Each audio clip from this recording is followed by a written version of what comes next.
Perfect setup right here for Emmy-nominated actor Matt Smith. He portrayed a young Prince Philip on the show The Crown, and now he's playing a much different prince on the Game of Thrones prequel, House of the Dragon. Matt, we're going to get into the other one in a second, but we want to talk about your role, just you and The Crown. And you've had the opportunity to meet some of the royals before. What was that like for you? I met a couple.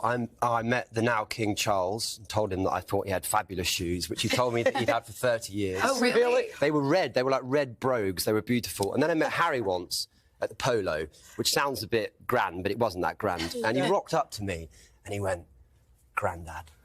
Granddad? Yeah, because he'd watched the show. Oh my gosh! Oh, he watches the show. Yeah, well, I mean, I can't claim to know if he watches it currently, but he'd watched a bit of it then. Oh my gosh, you certainly watched your episodes. Yeah. So, yeah. But everyone wants to know. I mean, have you ever gotten the inside scoop on whether the royals, whether the Queen or Prince Philip watched? I heard the Queen had watched it. Oh, yeah, and she used to watch it on a projector on a Sunday night, apparently. And I know that Philip definitely didn't.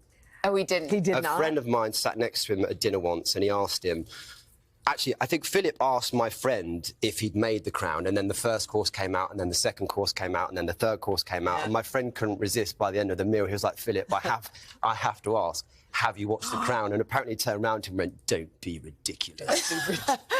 Well, obviously, this is such a meaningful moment in England, and I know it's meaningful for you, too. You mentioned you were going to try to get back for it. Why is it important enough for you to try to hurry back for it? Well, you know, I think it's a piece of history. I don't think we'll ever have a monarch that serves for sort of 70 years again. She saw 13 prime ministers come and go.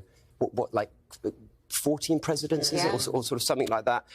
And I think I just want to be in London. I want to experience it. I think I want to share in the ceremony of it, really. Yeah. You said you're hoping to go with your mom and go. My mum's going to go. I don't know if I'm actually going to go to the procession, but I'd like to watch it. I mean, I might watch it in my local pub, actually, with a group of friends. What did you learn because you did a lot of research on Prince Philip? I mean, you know, and you talked to people around him. What did you learn about him? Well, I learned a lot about